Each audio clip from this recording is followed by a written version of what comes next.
Kita sudah belajar vektor di ruang 2, artinya 2 dimensi atau pada sumbu X dan Y saja. Sekarang kita akan belajar vektor di R3. R3 itu berarti ruang 3 dimensi, X, Y, dan Z. Seperti itu ya. Jadi sistem koordinat dalam ruang. Bayangkan kalau dimensi 2 itu kan cuman X dan Y saja. Kalau misalkan Ibu misalkan X dan Y itu misalkan permukaan kertas kayak gini ya. Nah, misalkan permukaan bidang kertas, kelihatan nggak ya? Bidang kertas itu berarti kan dia punya sumbu X, absis, dan sumbu Y ordinat. Sekarang kita akan berbicara menjadi yang lebih jauh, yaitu pada sumbu koordinat 3 dimensi. 3 dimensi itu berarti sumbu X, sumbu Y, dan sumbu Z. Berarti kalau misalkan kalian lihat di sini ada gambar apa nih? Ada gambar sebuah ruangan ya. Nah, ruangan ini dia merepresentasikan apa namanya? Ruang 3 dimensi. Ya, jadi ada sudut di sini.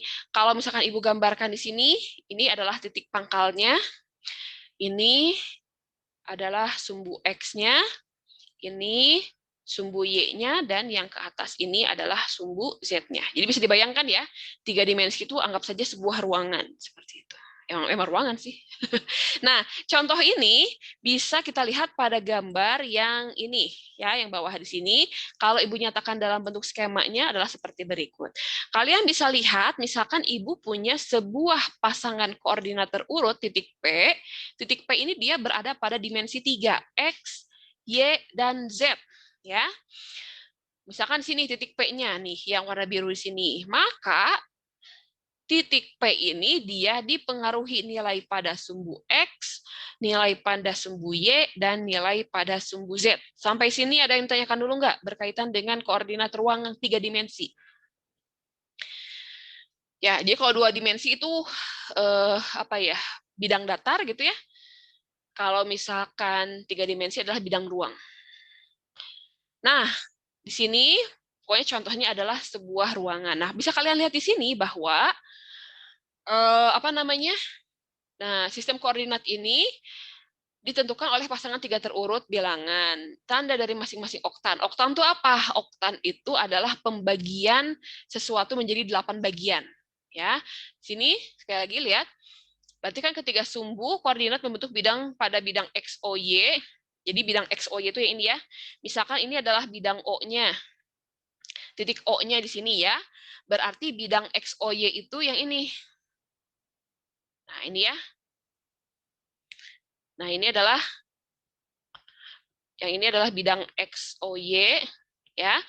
Ada lagi bidang X, O, Z, berarti bidang yang mana? Yang ini. Bentar. X, O, Z, berarti ini ya. Nah, ini bidang X, O, Z. Ini bidang X, O, Z.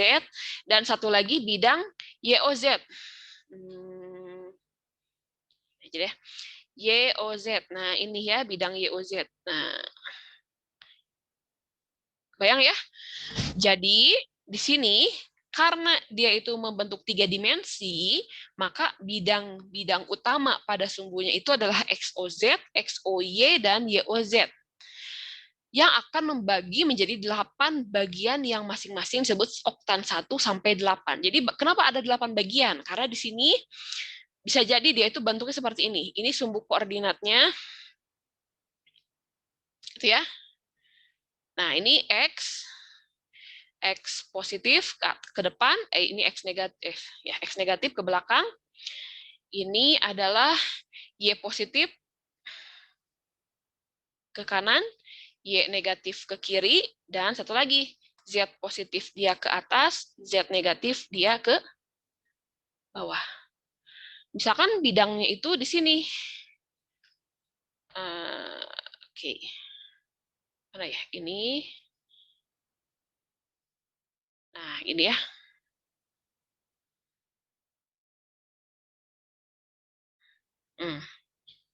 Bisa kalian bayangkan ya, bahwa ada bagian, bisa jadi bagiannya tersebut, dia memiliki nilai X-nya positif, misalkan di sini ya, di depan sini, bisa jadi dia X-nya negatif, X-nya positif, Y-nya negatif, tapi Z-nya positif, berarti ada di bidang yang sebelah sini.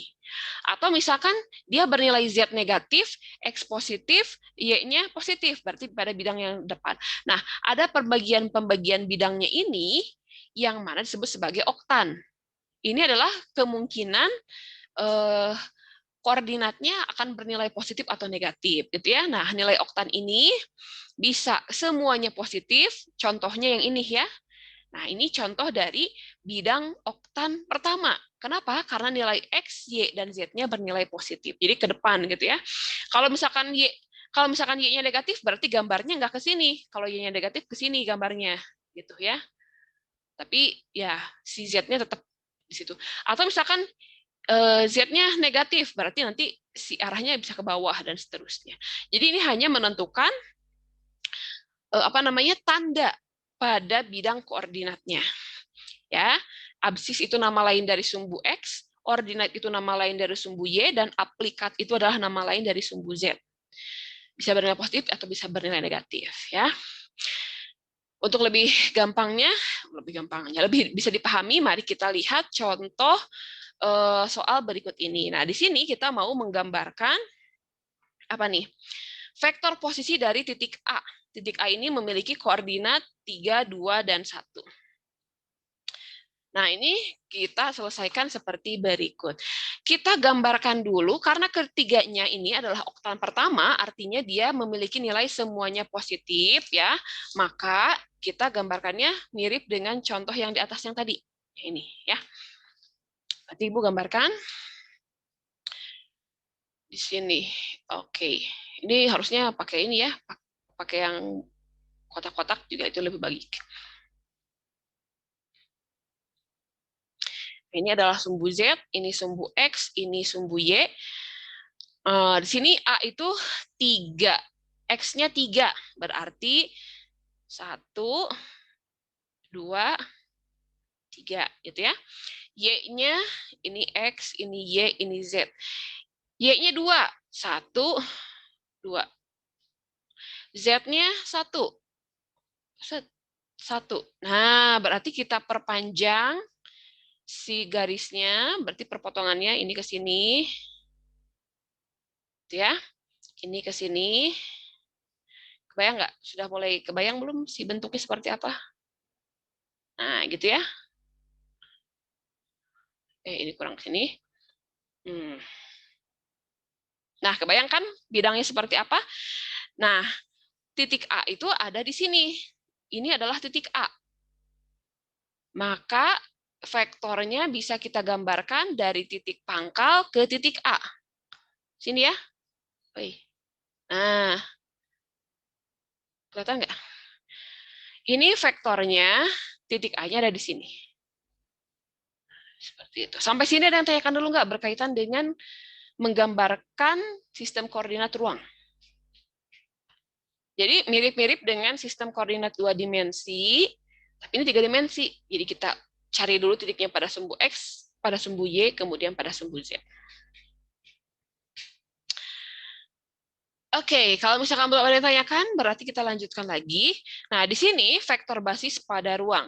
Sebenarnya semuanya mirip dengan vektor basis pada bidang datar. Bedanya adalah karena dia pada bidang 3 dimensi, berarti bertambah satu satu nilai. Kalau misalkan ini kita punya vektor basis dalam bidang itu kan, kalau pada bidang, Ibu tulis di sini ya, pada bidang itu dia misalkan V sama dengan XI ditambah YJ gitu. Nah, kalau pada ruang ditambahin satu lagi, ZK.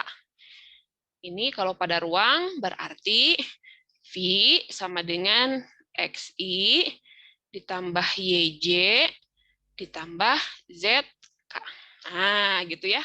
Jadi cuma nambah satu besarnya saja. Semuanya sama. Nah, bisa kalian lihat di sini dengan vektor R3, dengan V adalah vektor di R3 dan XYZ sebagai komponen-komponennya. IJK sebagai vektor basis. Misalkan ada vektor U itu adalah A, B, C. Nah, 3 dimensi nih, berarti vektor basisnya U sama dengan A. Pada sumbu I itu sumbu X gitu ya. B itu J, C itu K. Atau besarnya vektor bisa kita gunakan persamaan ini ya. Oke, besarnya ini. Kalian lihat di sini, kalau misalkan pada bidang, besarnya vektor itu kan kayak gini ya. A kuadrat ditambah B kuadrat aja. Kalau pada ruang, tambahin C kuadrat. Satu komponen lagi. Terus pada penjumlahan, pengurangan, perkalian, dan penjumlahan, pengurangan, dan perkalian vektor dengan skalar juga sama. Kalau dulu itu kalian yang bidang U tambah V, misalkan U-nya A1B1 saja gitu ya, V-nya A2B2 saja, berarti kan sampai sini ya. Nah, sampai sini. Tapi sekarang karena dia 3 dimensi, ada C1 dan C2, berarti kalian tinggal nambahin aja di sininya. Sama persis dengan yang sudah kita pelajari sebelumnya. Sama untuk yang pengurangan juga, nambah satu yang ini, dan untuk yang perkalian dengan skalar juga nambah satu yang ini ya. Nah, itu sih bedanya. Jadi perlu dipahami bahwa sekali lagi pada ruang 3 dimensi itu bertambah satu komponen ya, yaitu pada sumbu Z. Cara pengerjaannya sama seperti yang sudah kita pelajari sebelumnya. Contoh misalkan yang ini. A ditambah vektor B. A itu berapa? A itu adalah 2, 3, negatif 4 gitu ya. Ditambah B-nya berapa? 4, 6, min 2. Ya udah, berarti berapa nih? Ini sama dengan 2 ditambah 4, 3 ditambah 6, min 4 ditambah min 2. Hasilnya berapa? 2 tambah 4, 6, 3 tambah 6, 9, min 4, min 2, min 6. Nah, seperti ini. Sama ya, seperti yang sebelumnya, cuma nambah satu komponen saja. Atau misalkan yang ini. Yang bawah ini, kasih warna yang berbeda ya. Nah, yang warna ini berarti A negatif setengah B. Ya udah, gampang banget ini. Berarti A-nya tulis lagi.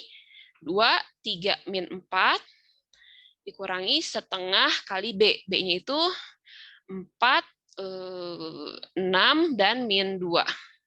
Selesaikan dulu yang ada nilai setengahnya, Ibu tulis lagi 2, 3, min 4. Berarti min setengah dikali 4. Min setengah kali 4, berarti ini boleh jadi tambah ya, karena minusnya Ibu masukin ke sini. 4 bagi 2 adalah, berapa tuh? 2 ya, negatif 2. Setengah kali 6, berarti 6 per 2, 3, minus 3. Ya. Yang ini minus kali minus positif, positif. 2 bagi 2, 1. Nah, selesaikan, berarti ini 2 min 2, yang ini 3 min 3, ini min 4 plus 1. Berapa nih hasilnya? Ini 0, ini 3 min 3 juga 0 ya, ini min 4 plus 1 berapa tuh? Plus 3. Nah, seperti itu. Ini kalau misalkan menjumlahkannya. Kalau misalkan ingin dijadikan dalam bentuk vektor basis, berarti kalian bisa tuliskan di sini, min setengah B, itu kalau dalam vektor basisnya apa? X-nya 0, Y-nya 0, Z-nya 3, berarti ya udah 3Z, 3J, 3K. Masih. Nah, gitu ya. Ini basisnya. Kalau yang atas, vektor basisnya apa? Yang atas itu vektor basisnya, hasilnya berapa nih? X-nya 6, Y-nya 9, Z-nya min 6. Berarti 6I ditambah 9J dikurang 6K. Nah, kayak gitu ya. Ini adalah vektor basis dari hasil penjumlahan atau pengurangan yang kita selesaikan tadi. Tadi ada yang nanya dulu nih, bentar ya. Min 4 tambah min 1 ya, min 3. Iya, makasih Azmi. Astagfirullahaladzim. Nah, ini ya, berarti di sini minus 3 ya, berarti ini minus 3K. Nah, gitu. Oke, sip, masih aman? Nah, itu tadi adalah bagaimana caranya kita menjumlahkan, mengurangkan, dan mengkalikan dengan skalar untuk vektor pada ruang dimensi 3. Nah, sama nih. Ada tugasnya ya. Lakukan dengan cara yang sama, kalian bisa mencari hasil penjumlahan, pengurangan, dan hasil ada perkalian skalarnya juga. Oh ya, Ibu tambah aja ya di sini ya. plus apa nih? Plus vektor basis ya. Eh, biar hasilnya ketahuan nih, dia dalam sumbu X, Y, Z-nya ya.